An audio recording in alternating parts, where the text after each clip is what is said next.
Tsara ny vokatra aloha zany ho an'ny Tana Formation raha ho an'izay baolina kitra izay ny zavatra hita zany dia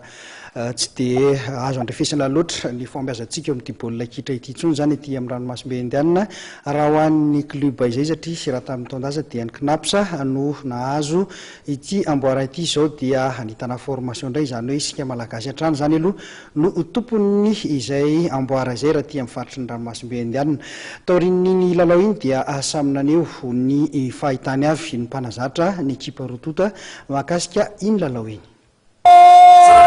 Lehibe zay nahazo an'iny fandraisana iny azo lazaina hoe titre voalohany ho an'ny Tana Formation tao anatin'izay dimy taona iorenany zay. Fandehan'ny lalao teo tsy arakaraky ny score hoe mana 0 fa tena nanao zareo Seychelles ary tany am-boalohany tena nanao attaque nanao pressing namboly zareo dia somary tsy tafiditra zany lalao zany tsy tafiditra kely zay tamin'ny première mi-temps dia tamin'ny deuxième mi-temps zay vao nahazo confiance zany efa mandaray fa raha vao manao pressing lafo be le Seychelles dia mandaray fa tsy maintsy reraka izy deuxième mi-temps teo zany nanarotanaia dia navana an'le vy amizay dia nandresy fa raha 0 moa zany zay zay tadiavina zay efa victoire iny nanaraka tsara an'le toromarika ny lalao hoe tsy manarinary boly ary naizana zany ary mafy any le lalao amin'ny ankapobeny tsy azo amanina mihitsy zareo Seychelles dia faly moa zany zay fa nahazo an'le titre voalohany any Tana Formation. Situmoalo zany izy plus moa izay izy normal kokoa zany eny ny terrain moa azo atao hoe tsara ny terrain zany fa hoe zareo zany tsy zatra an'le terrain bozaka zao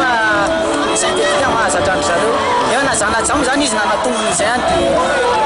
anazy ny sens am'tobe dia anazy zany. Ohatray manahoana ny fiainana ny Seychelles hoe amin'ny mpilalao gasy mila ravinahitra anao ny Seychelles?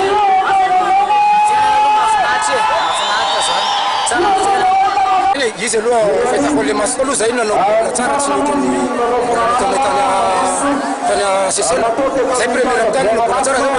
problème fotsiny hoe zamarana déjà pointena zany le action le arbitre latéral teo aona moa manolo mahatonga zay manangana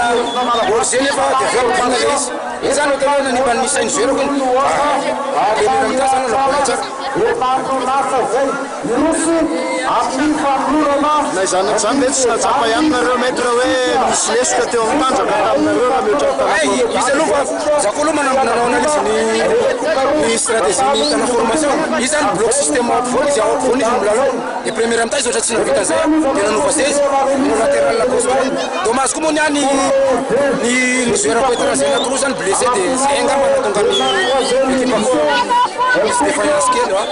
Valentin sy Patrick est blessé zay natonga ny défaillance kely. Le match aloha mafimafy ihany satria ny sarotsarotsa koa ny début tamin'le match efa nandeha 20 minutes ilay izay vao tafiditra boy kely zay vao tena lalao tsara. Inona ny tena hoe tombony ho an'ny Tana Formation teo?